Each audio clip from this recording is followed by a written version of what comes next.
Ito ang One Piece Episode 1165, ang pinakabagong anime recap. Kung hindi mo pa napapanood ang nakaraang episode, pwede mo itong mapanood sa playlist ng channel. Matapos ang napakahabang paghihintay, dumating na rin ang pinakaaabangang sandali para sa Straw Hat Pirates, ang makisalo sa isang napakalaking handaan sa Elbaf. Pero gaya ng nakasanayan sa mundo ng One Piece, hindi magtatagal ang kasiyahan dahil papalapit na ang isang napakalaking panganib. Ang mga Knights of God ay nasa galaw na, at malapit nang gawing bangungot ang lupain ng mga higanti. Habang naglilibot sina Chopper at Bonnie sa napakalaking aklatan ng Elbaf, hindi nila maitago ang paghanga sa laki ng mga librong nakapaligid sa kanila. Ngunit may isang problema, hindi nila mabasa ang laman ng mga ito dahil nakasulat ang lahat gamit ang sinaunang sulat na ginagamit din sa mga poneglyph. Napansin naman ni Bonnie ang isang dambuhalang kwago at agad na nagtanong kung buhay ba ito. Ipinaliwanag ni Sol na buhay nga ang nilalang na yon. Ang pangalan nito ay Biblo, ang tagapag-ingat ng aklatan. Ayon sa mga kwento, daan-daang taon na itong naninirahan doon. Hindi man nila alam ang tunay na pinagmula ng mahiwagang kwagong yon. Isang bagay ang sigurado, anumang libro ang mapunta sa kanyang teritoryo ay kusang lumalaki. Napaisip si Lilith at sinabi niyang baka kumain si Biblo ng isang devil fruit na may kaugnayan sa paglaki. Kung totoo yon, perpektong kakayahan ngayon para sa bansang tinitirhan ng mga higanti. Si Chopper naman ay agad na nagtanong kung may mga librong pangmedisina sa lugar. Ipinaliwanag ni Robin na mayroon naman, pero karamihan sa koleksyon ay nakatuon sa kasaysayan at arkeolohiya. Ayon kay Sol, may ilang aklat na isinulat mismo sa Elbaf. Ang problema lang, kapag ang isang malaking libro ay napalaki pa lalo ni Biblo, hindi na ito bumabalik sa dating laki. Habang tahimik na nag-aaral ang grupo sa aklatan, kabaligtaran naman ang ginagawa nina Luffy at Usopp sa paaralan ng mga higanti. Naglalaro sila sa napakalaking duyan kasama ang mga batang higanti, ngunit sobrang taas ng pag-indayog ni Luffy kaya halos maabot na nila ang mga ulap. Halos atakihin naman si Usopp sa takot habang nakakapit ng mahigpit. Lalo pa siyang kinabahan nang muntik ng madulas ang kanyang kamay at halos lumipad siya palabas ng duyan. Pagkatapos ng kaguluhang yon, dumating si Nami at pinagalitan silang dalawa. Pinakita niya ang mga batang higanti na nanginginig na sa takot dahil sa ginawa ni Luffy. Nagpunta pa sila kay Gerd para umiyak gamit ang mga mahiwagang lobo nito. Naiinis si Luffy dahil para sa kanya, hindi dapat umiiyak ang mga mandirigma. Ipinaliwanag naman ni Sanji na iba na ang pagpapalaki sa mga bata ng Elbaf ngayon. Hindi na puro digmaan at pakikipaglaban ang itinuturo sa kanila. Mas gusto nilang lumaki ang mga ito na mababait at may mabuting puso. Ngunit nang makita niyang may batang sobrang lapit kay Gerd at tila nagpapapansin dito. Sa kabilang banda, naglalakad si Colon sa kagubatan habang desperadong hinahanap si Luffy. Ngunit imbes na ang kapitan ng Straw Hats ang makita niya, si Frankie muna ang kanyang nakasalubong. Sa paaralan naman, abala ang ibang bata sa paglalaro at paglangoy. Si Zoro ay nawalan na ng interes nang malaman niyang hindi pala ito isang paaralan para sa pagsasanay ng mga mandirigma kaya agad siyang humiga para matulog. Biglang dumating si Colon at sumigaw ng malakas na sa wakas ay nakita na niya ang Straw Hat. Hindi siya tulad ng ibang bata. Sa halip na matakot, agad niyang inatake si Luffy gamit ang kahoy na espada. Nagulat si Luffy at napaisip kung hindi ba puro duwag ang mga bata sa islang ito. Sa isang iglap, nabali niya ang espada ni Colon nang walang kahirap-hirap. Hindi pa roon natapos ang palabas. Ginamit pa ni Luffy ang Gear 3 at nagpakawala ng isang napakalaking elephant gun sa lupa. Hindi man niya direktang tinamaan si Colon, sapat na ang lakas ng impact para matamba ang bata. Ngunit sa halip na matakot, lalo pa itong natuwa. Humanga si Colon at sinabi niyang ngayon lang niya tunay na nakita ang lakas ng isang Emperor of the Sea. Ang ibang mga bata naman ay natatakot din kay Colon dahil palagi itong naghahanap ng laban at ayaw pumasok sa paaralan. Tinawag nila itong magaspang at pasaway. Ngunit agad silang pinatahimik ni Colon at sinabing mas kinamumuhian niya ang mga duwag. Dumating si Ripley at pinagsabihan ang kanyang anak.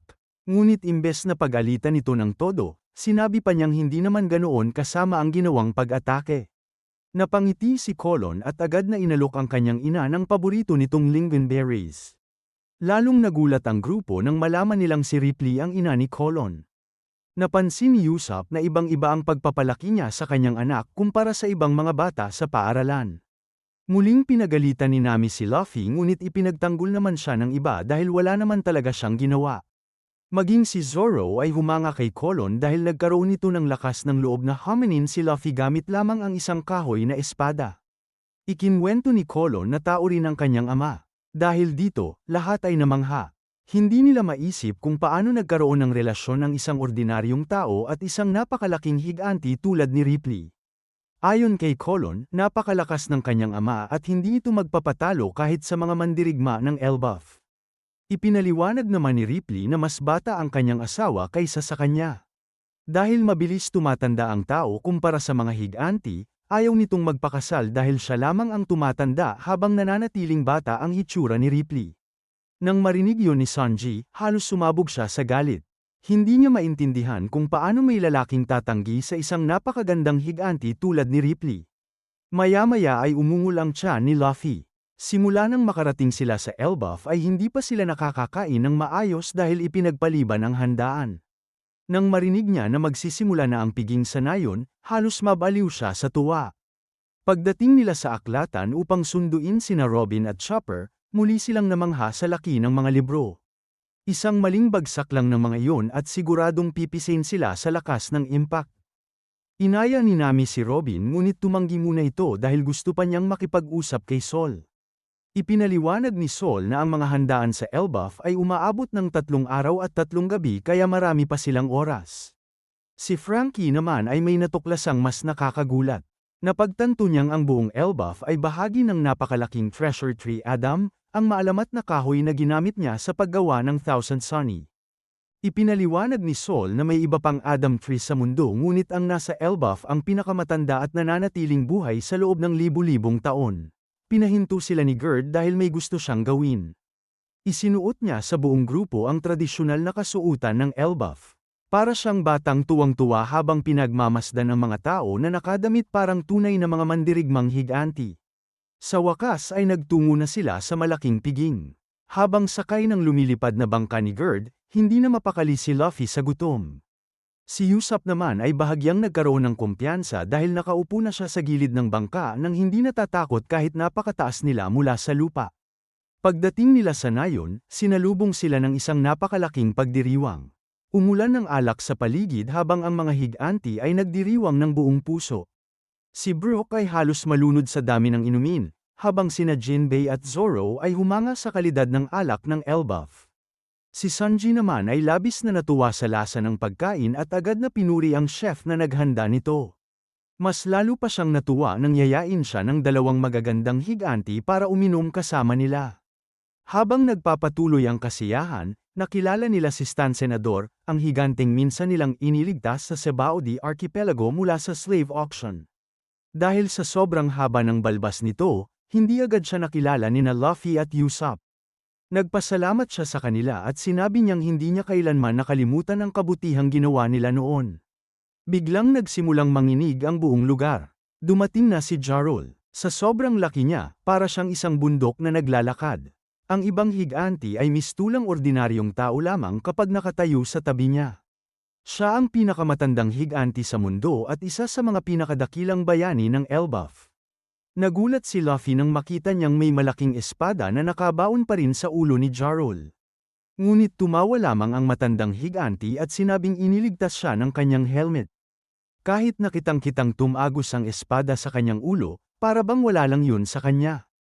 Ngunit habang nagkakasiyahan ang lahat sa piging, may mas madilim na pangyayaring nagaganap sa kabilang bahagi ng Elbaf. Sa kastilyo, dumating sina Gonko at ang iba pang miyembro ng God's Knights. Tinanong nila ang mga bantay tungkol sa kinaroroonan ni Loki. Tumanggi ang mga higanti na magsalita dahil alam nilang malaking panganib ang dulot ng pagpapalaya sa prinsipe. Dahil dito, nagpasya si Gonko na gumamit ng dahas.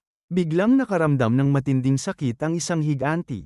Pakiramdam niya ay unti-unting nadudurog ang lahat ng kanyang buto. Napasigaw siya sa matinding paghihirap bago bumagsak sa lupa at mawala ng malay. Malamig na sinabi ni Gonko na hindi siya nagtatanong. Nag-uutos siya, at kung hindi magsasalita ang susunod na higanti, siya naman ang makakaranas ng impyernong iyon. Sa susunod na kabanata, Tuluyan ng malalaman ng God's Knights ang lokasyon ni Loki. Magkakaharap sila at mabubunyag ang isang napakahalagang katotohanan tungkol sa kanyang pagkatao. Kasabay nito, magsisimula na rin ang tunay na kaguluhan sa Elbaf, isang digmaang maaaring magpabago sa kapalaran ng buong mundo. At sa wakas, matapos ang masayang piging, papasok na tayo sa isa sa pinakamainit at pinakamapanganib na bahagi ng Elbaf arc. At doon nagtatapos ang matinding kabanatang ito ng One Piece. Kung nagustuhan mo ang recap na ito, siguraduhin panoorin din ang iba pang One Piece recap sa playlist para tuloy-tuloy ang kwento at wala kang ma-miss na mahahalagang pangyayari. Habang papalapit ng papalapit ang pinakamalalaking laban sa Elbaf, mas lalo lang umiinit ang kwento. Kaya pagkatapos ng video na ito, dumiretso na sa susunod na recap at samahan mo kami hanggang sa pinakabagong episode. Maraming salamat sa panonood, at magkikita-kita tayo sa susunod na anime recap.